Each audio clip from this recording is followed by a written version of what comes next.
Hey, welcome back to the channel. Thank you so much for checking out this video. Really do appreciate your support. Shout out to the 19. Hope you're having a fantastic day. We have a follow-up. I want to do a follow-up on Kelsey Mitchell re-signing with the Indiana Fever.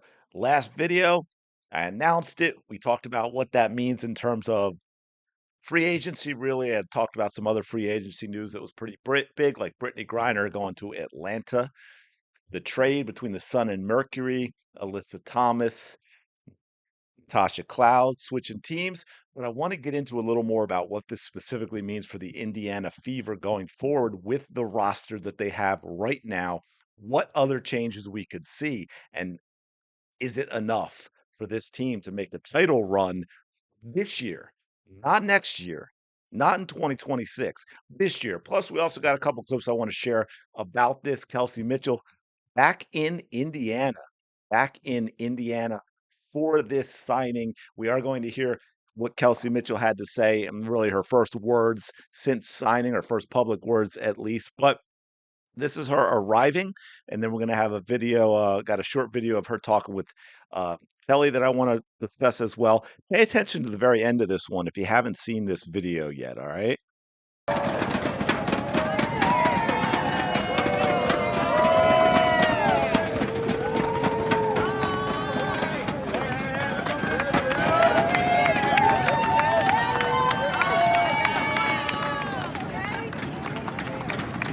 Go.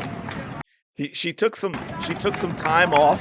She took some time off from practice. You can see she's in her gear, folks, in her gear. So she probably just came over from the gym to welcome Kelsey Mitchell back. Now, one thing I'd like to point out also, just because it's kind of funny, uh, seeing a lot of Fever fans out there going back and re-engaging on X with some comments from the Hatelens and the Slows out there talking about how Kelsey Mitchell's never gone back to Indiana and how terrible the fans are and this and that. Well, let me just make one little brief statement about that. No one had a closer look at those hateful, demonic Caitlin Clark fans or dealt with more questions about playing with Caitlin Clark, the fans, and what the rest of the league and all that than Kelsey Mitchell had to deal with all season long. The very introverted Kelsey Mitchell, and yet he has returned to go through it all again. Things that make you go, or duh. I mean, come on, people. Here we go. Now we're going to listen to Kelsey Mitchell talk, and then I want to get into a little bit about what this means for the Fever with this roster. What do they have? What do they need? What is it gonna look like this season in terms of these players? So let's take a listen to this. First of all, thanks for being here. Thanks for showing Kelsey how important she is to the Indiana Fever. I appreciate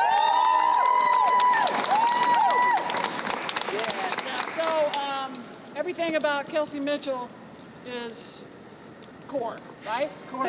Core values, her core basketball, everything about her is what we're about. And so there was no way she was going anywhere else but the Indiana Fever. So this is a great day for our franchise.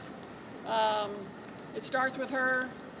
Her legacy continues in an Indiana jersey, and we're off to the races now. So, anything you want to say? Pressure, no pressure. I just want to say thank you guys from the bottom of my heart. Indiana has been my second home since I went pro, so this is the only city I know, and so to see you guys open your arms up to me, I kind of remember every employee I run into, whether you're a janitor, camera person, I like to be that person, and so that was a big part of me coming back because I got a chance to meet really great people. Then I met one of the greatest people in the world, Caitlin Clark, who just ran the basketball world. So I think together we hope to make you guys proud. We hope to make you guys feel like you're a part of our success and our journey. And I'm here. Let's do this. Let's go. Let's effing go. By the way, for those who were so determined that Kelsey Mitchell has to get out of there, Kelsey Mitchell doesn't want to play with Caitlin Clark in front of those fans. There was no expectation or no need for her to throw out that compliment to Caitlin Clark that she just threw out. So I hate to break it to all the Haitlins out there, but I think part of the reason Kelsey Mitchell stayed is because her and Caitlin Clark actually have a good relationship off of the basketball court. Now, what does this stuff mean for the Indiana Fever going forward? Okay. Well, let's put some things into perspective. We all know what a tough start it was. Most all of us, including me, from a basketball perspective, was very critical of the Fever. What I saw early on with the drop passes and Christy Sides, putting Caitlin Clark in the corner and not running and the missed layups and all that. But as they got to play with each other, as they started to play the way Caitlin Clark wanted as opposed to the way Christy Sides wanted. As they got used to each other, they got better and better and better. And that's what I want to talk about. I don't think people realize how significant this has been in terms of what they did over the season and what that means going forward. And not just Kelsey Mitchell, but we'll look at Caitlin Clark and Kelsey Mitchell specifically post All-Star break. Yeah, post All-Star break. Caitlin Clark, I'll go more. I'm going to go Caitlin Clark, Kelsey Mitchell. Points, Caitlin 24.6, Kelsey Mitchell 26.7. Rebounds, Caitlin 5, Kelsey Mitchell 4.1. She was rebounding better too. Assists, Caitlin, of course, the point guard, 9 assists. Kelsey Mitchell 2.4. Look, if Kelsey Mitchell gets it up, gets three assists a game, 4 assists a game, that would be absolutely huge. Field goal percentage, Clark, 47.9. If you remember what all that was at the beginning of the year, folks. Now, and she shoots a lot of threes, right? She actually has a great EFG, which combines the threes and twos. Kelsey Mitchell, 52.3. From three, Caitlin Clark, 38.6. Huge compared to what it was early in the season. Kelsey Mitchell, 46.7% from three since the All-Star break. Free throws, Caitlin 91.7%, Kelsey Mitchell 92%. That is what they did post All-Star break. When Caitlin Clark finally got that break after playing, almost a year straight, Kelsey Mitchell had time to play with Caitlin Clark. They got rejuvenated. They got rid of that, got past that incredibly ridiculous schedule at the beginning of the season. Now, I'm not saying they're going to put up these numbers all season long, but if they're putting up similar numbers on there and the points are 20 and 20, watch out. Watch out, WNBA. Watch out. We'll take a look at it here. I want to go through three players, obviously Kelsey Mitchell being one of them, because I think this is important too. But in case you can't see this, now, first of all, Kelsey Mitchell is a fantastic player. She was, I want to say third, but is it fourth? Third or fourth all-time college scorer behind Clark and Plum. So I think she's third. But if we look at these numbers, you look at this past season in Indiana. This past season in Indiana.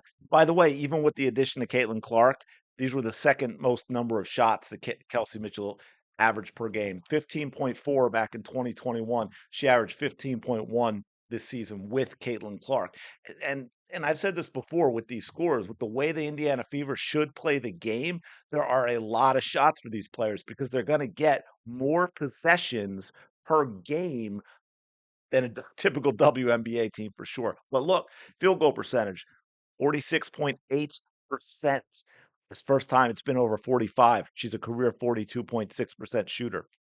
From three, her second best. She shot 40.9% in 2022, 40.2% this year in 2024, and also took a career high 3-point attempts per game with 6.8. Career high. Her 2-point field goal percentage, career high as well, 52.3%.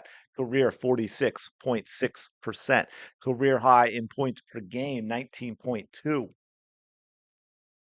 Okay.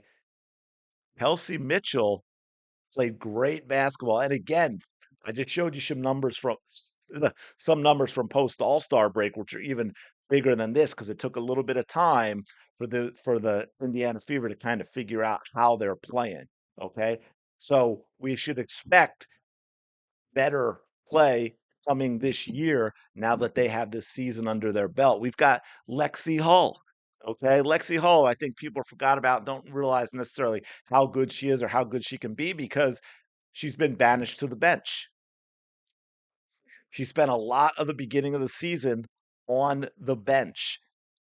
Remember, she had started 25 games out of 30 in 2023. She only started 11 games this past season. We know that was toward the end.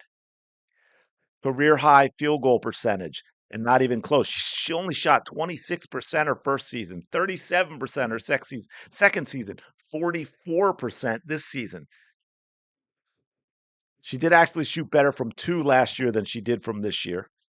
But we know what she did from three, right? Her 3-point shooting percentages in the WNBA 18.6%, 21.7%, and then this year 47.1% with a career high in attempts per game as well.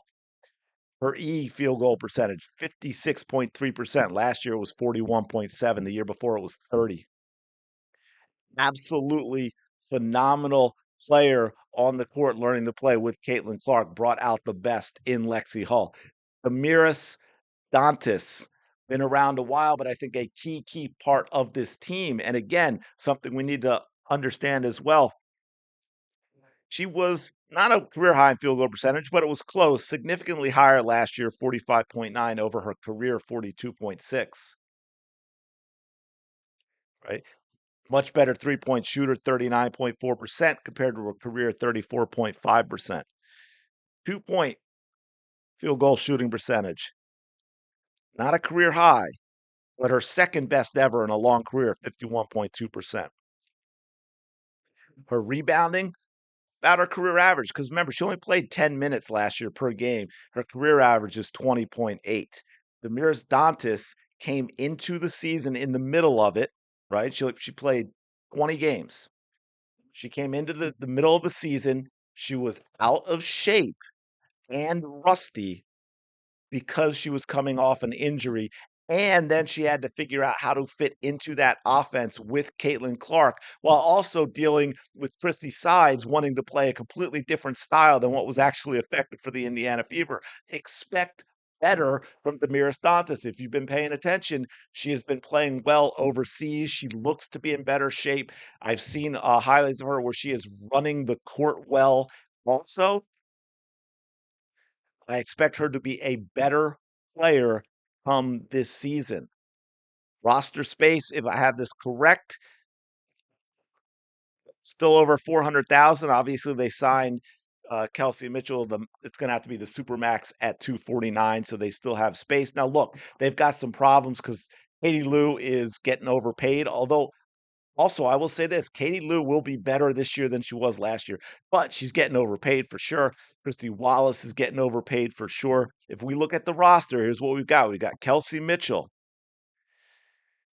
Here's probably your starters: Kelsey Mitchell, Caitlin Clark, Lexi Hull, and as of now, we've got a lot of time, but as of now, Nalissa Smith and Aaliyah Boston with a bench of Dantas, Berger, Katie Lou, Victoria Saxton, and yes, Christy Wallace. Erica Wheeler will not be there. So we're looking at what, 10 players?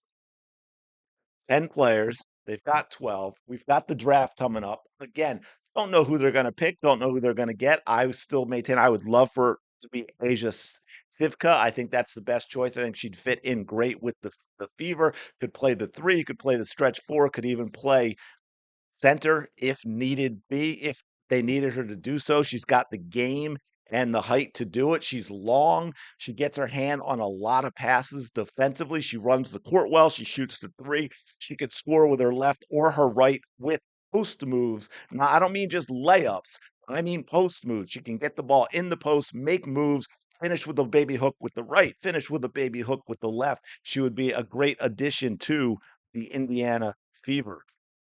So what do they absolutely need?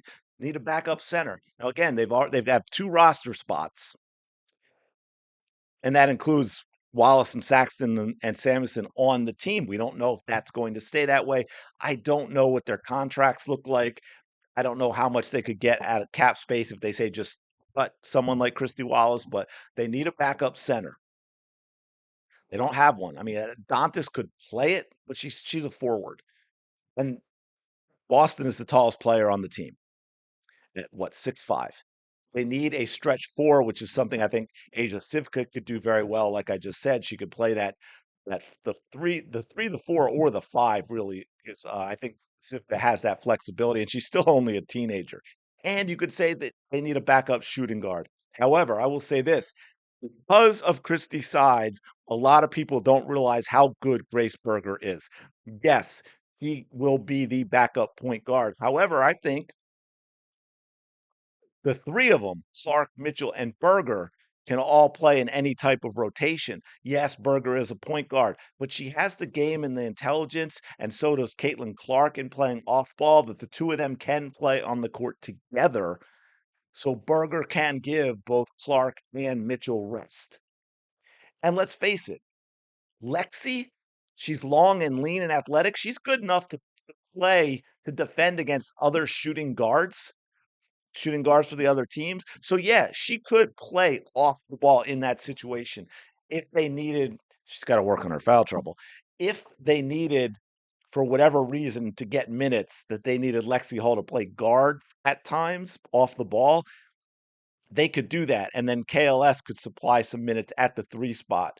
And again, we don't know who they're going to draft. They need to add at least two players, even if they don't get rid of anyone else. So backup center, I think Tina Charles is possibly a great option. She came out of retirement to play for the Atlanta Dream, who just signed Brittany Griner. So Tina Charles, that may be a possibility as well. I know a lot of people want to talk about improving their defense. I think they will. I also think that this team could be better. One thing we will have to pay attention to, though, is they're probably going to give up a lot of points, but it doesn't necessarily mean because they're really bad defensively. This is a team designed to run. This is a team that needs to play up tempo, that even if they're not hitting fast breaks all the time, they're still playing up tempo. This is not a team that should be getting into the half court slowly and playing to the end of the shot clock and never getting near shot clock violations. And by the way, you do it right, especially in the WNBA, the way they're used to playing defense for the Indiana Fever, a lot of it can be their offense. With the way their offense can play, they can absolutely grind teams down. They can exhaust them. They can gas them. They can stomp them into dust. They can put pressure on those other teams, that they have to realize they have to be perfect every possession, because they're going to need to put up a lot of points. And on top of that, even if they get shots that they want, they probably shouldn't be going after the rebounds. Even if they score, they have pressure knowing they still have to sprint back, and they still have to match up and do so quickly without mistakes, or the Indiana Fever are going to score off of made buckets. We've seen that time and time again. So teams against the Fever, they're going to be under a lot of pressure with their offense, because they know what happens when the ball ends up in the Fever hands, even after a made bucket. That puts a lot of pressure on them to do everything absolutely right. And to know that even when they score, they have to quickly get back and find their matchups. You don't want to be sprinting back and having your slow center have to get out and pick up Lexi Hull or Kelsey Mitchell on the wing. Oh man, absolutely, absolutely wild. Was there one other thing I wanted to show you? I forget now. I think we covered it. I have so many tabs open for this right now, but it was uh it was wild seeing some of the stuff on X, but maybe I'll save that for another time. But yeah, people were going off. Fever fans were going off, grabbing old tweets from other people about how Kelsey Mitchell would never dare sign with the Indiana Fever again. So I guess those people are going to have to go back into their bouncy castle. Get their binky, maybe their thumb if they prefer. Go cope in the corner. Everything's under control. The adults are handling things. The real basketball fans are cleaning up the league. Kelsey Mitchell is back in Indiana. She is okay with those demonic Caitlin Clark fans, I guess. But let me know your thoughts on all this in the comments below.